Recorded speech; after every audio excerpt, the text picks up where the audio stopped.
بخوف أمام الله وانصتوا لسماع الإنجيل المقدس. فصل من بشارة الإنجيل لمعلمنا لوقا البشير تلميذ الطاهر بركاته على جميع.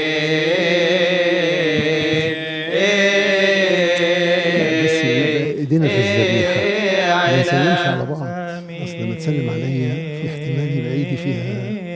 تأتي المعلمنا داود النبي والملك بركاته على جميعنا. اسمعي يا ابنتي وانظري واميلي سمعك وانسي شعبك وبيت أبيك، فإن الملك قد اشتهى حسنك لأنه هو ربك.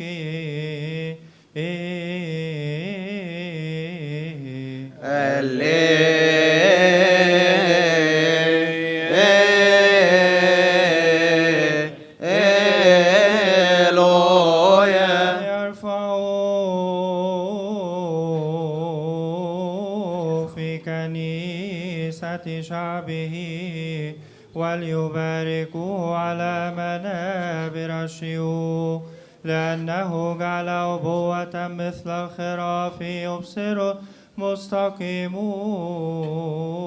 ويفرحون. أقسم الرب ولن يندم أنك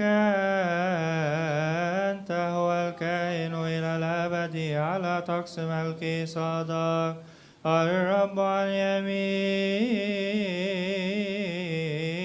يا أبانا القديس بطريرك البابا أنبا تودروس الثاني وشريكك في الخدمة الرسولية أبينا الأسقف المكرم الأنبا أرساني. الرب يحفظ لنا حياتكما.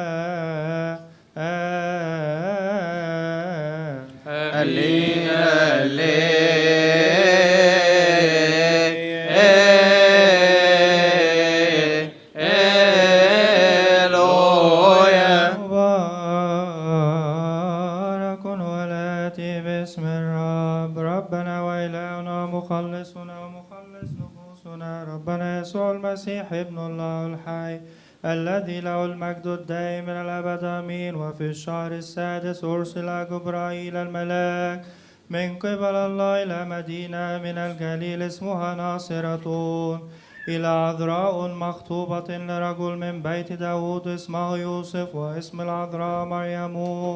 فدخل إليها الملاك وقال لها سلام لك أيتها الممتلئة نعمة الرب معك مباركة أنت في النساء.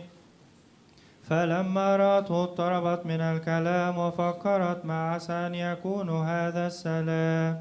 فقال لها الملاك لا تخافي يا مريم لأنك قد وجدت نعمة عند الله، وها أنت ستحبلين وتلدين ابنا وتدعين اسمه يسوع، وهذا يكون عظيما وابن العلي يدعى، ويعطيه الرب الإله كرسي داود أبيه، ويملك على بيت يعقوب إلى الأبد ولا يكون لملك انقضاء.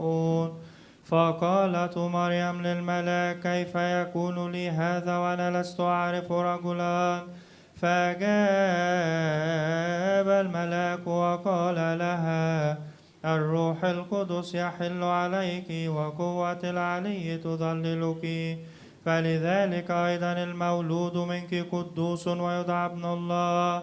وهو ذا إليصابات نسيبتك هي أيضا حبلى بابن في شيخوختها، وهذا هو الشهر السادس لتلك المدعوة عاقرا، لأنه ليس شيء غير ممكن عند الله.